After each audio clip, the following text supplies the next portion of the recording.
Leroy Jones, later known as Amiri Baraka, was born in Newark, New Jersey, October 7, 1934, to Coit Jones and Anna Lewis.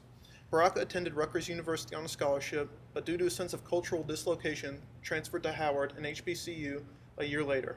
He did not receive a degree from either, but areas of study were philosophy and religion.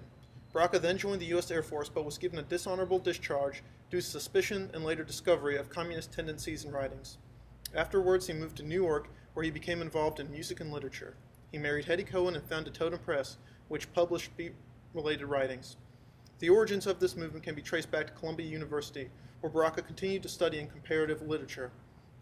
In July 1960, Baraka visited Cuba and reported his observations in his essay Cuba Libre. In 1961, he co-authored a Declarations of Conscience in support of the Fidel Castro regime. A year later, he published his first volume of poetry and soon began to become politically active as an artist. After his first volume, prefaced to a 20-volume suicide note, he published Blues People, Negro Music in White America, a criticism of jazz. He then, in 1964, premiered his controversial play The Dutchman to critical acclaim. At this point, Baraka could be described as a black nationalist. He broke away from the beat movement and became critical of the pacifist integrationism of the civil rights movement had adopted. His poetry seemed to assert his opinion for the need of violent action against those responsible for the unjust society. In 1966, Baraka married his second wife, Sylvia Robinson, who changed her name to Amina Baraka. In 1967, he lectured at San Francisco State University, and the same year was arrested in the Newark riots, allegedly carrying an illegal weapon and resisting arrest. He was sentenced to 3 years in prison, but the decision was later reversed in appeals court. The same year, he published Black Music, a second book of jazz criticism. Throughout the 60s and 70s, Baraka encountered controversy for anti-Jewish works aligned with the views of Nation of Islam at the time. During 1982 to 1984, Baraka taught at Rutgers, Black Women and Their Fictions. He was denied tenure, and in 1989 won both the American Book Award and the Langston Hughes Award.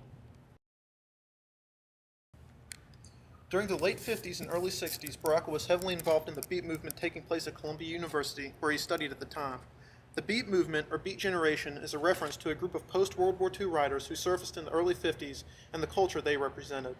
Central elements include drug experimentation, alternative forms of sexuality, study of Eastern religion, a rejection of materialism, and the overall celebration of nonconformity, uncensored expression, and spontaneous creativity. At the same time, Baraka became heavily influenced by jazz music, an element constant to works throughout his career. Preface to a 20-volume suicide note. Lately, I've become accustomed to the way the ground opens up and envelopes me each time I go out to walk the dog, or the broad-edged, silly music the wind makes when I run for the bus. Things have come to that. And now, each night I count the stars, and each night I get the same number, and when they will not come to be counted, I count the holes they leave. Nobody sings anymore. And then last night I tiptoed up to my daughter's room and heard her talking to someone. When I opened the door, there was no one there, only she on her knees, peeking into her own clasped hands. After Malcolm X was assassinated, Baraka left Greenwich Village and moved to Harlem. Here he began a new life as a black nationalist. He began the Black Arts Movement, the artistic wing of the Black Power movement. The Black Power movement of the late 1960s and early 1970s represented a turning point in black-white relations and also in how blacks saw themselves. It emphasized black nationalism, black pride, and self-reliance in order to attempt to level the economic disparities between the races. Kaaba.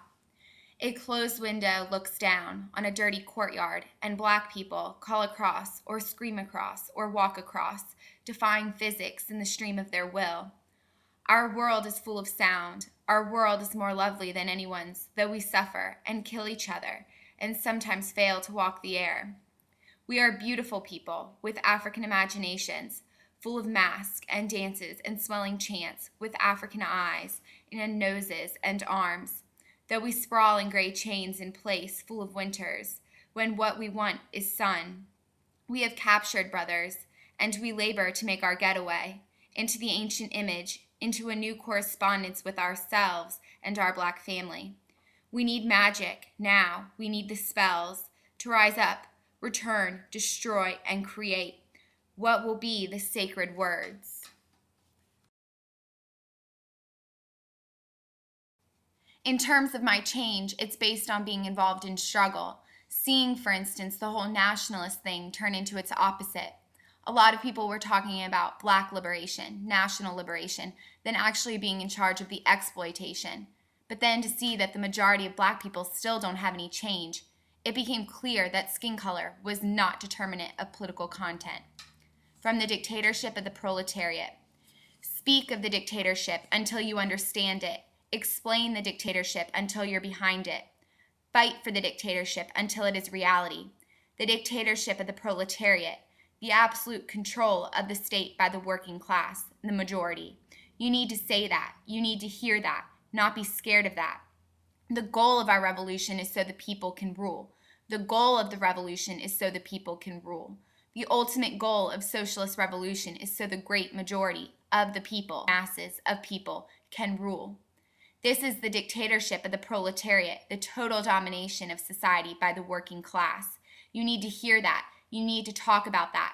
You're going to have to fight for that. The dictatorship of the proletariat. Think about that. The dictatorship of the proletariat.